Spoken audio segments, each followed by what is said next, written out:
ఉద్యోగులకు పెన్షనర్స్కి స్వాగతం సుస్వాగతం. 2 డిఏలకు ఓకే. ఈ నెలలో ఒకటి, ఆగస్టులో మరొకటి. ఉద్యోగులు యువతకు తీపి కబురులే. మెరుగైన ఆరోగ్య పథకం, పెండింగ్ బిల్లులకు గ్రీన్ ఛానల్, యువ వికాసంపై ప్రధాన చర్చ, పదవీ విరమణ వయస్సు పెంపు యోచన, కేబినెట్ ముందు మంత్రివర్గ ఉపసంఘ నివేదిక, నేడు తుది నిర్ణయం.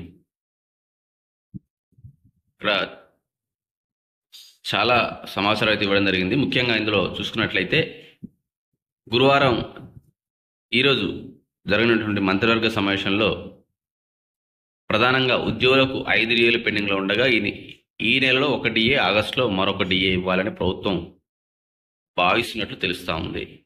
ఆర్థిక భారమైనటువంటి ఉద్యోగులు న్యాయమైన కోరికలకు ఆమోద ముద్ర వేద్దామని నిర్ణయించినటువంటి సమాచారం. దీంతో రాష్ట్రంలోని ఉద్యోగులు, యువత, రైతాంగం తదితర వర్గాల ప్రధానికం ఆశలన్నీ మంత్రివర్గ సమావేశం పైన పెట్టుకోవడం జరిగింది. తాము లేవనెత్తినటువంటి డిమాండ్లలో ఆర్థికేతర అంశాలపై కేబినెట్లో ప్రధానంగా చర్చ జరిగే అవకాశం ఉందని ఉద్యోగులు భావిస్తున్నారు. ఇటీవల ప్రభుత్వానికి ఉద్యోగ సంఘాలకు మధ్య భేదాభిప్రాయాలు రావడం, సర్కార్ వెంటనే అధికారుల కమిటీని ఏర్పాటు చేయడం, ఈ కమిటీ ప్రభుత్వానికి నివేదిక ఇవ్వడం, మంత్రివర్గ ఉపసంఘం ఉద్యోగులతో భేటీలు కావడం ఇట్లా ప్రాధాన్యత సంతరించుకోవడం జరిగింది.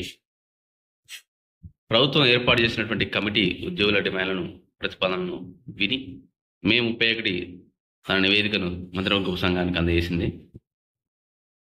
ఆ నివేదికపై కేబినెట్లో కీలక చర్చ జరిగింది.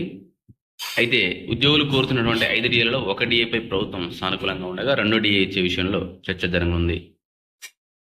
మరోవైపు ఉద్యోగుల పదవి విరమణ వయస్సును 1 ఏడాది పాటు పెంచాలనే ప్రతిపాదన కూడా సాధ్యాసాధ్యాలు పరిశీలించే అవకాశాలు అయితే ఉన్నట్టు తెలుస్తూ ఉంది. ఇది మనకు దీనికి సంబంధించిన సమాచారం.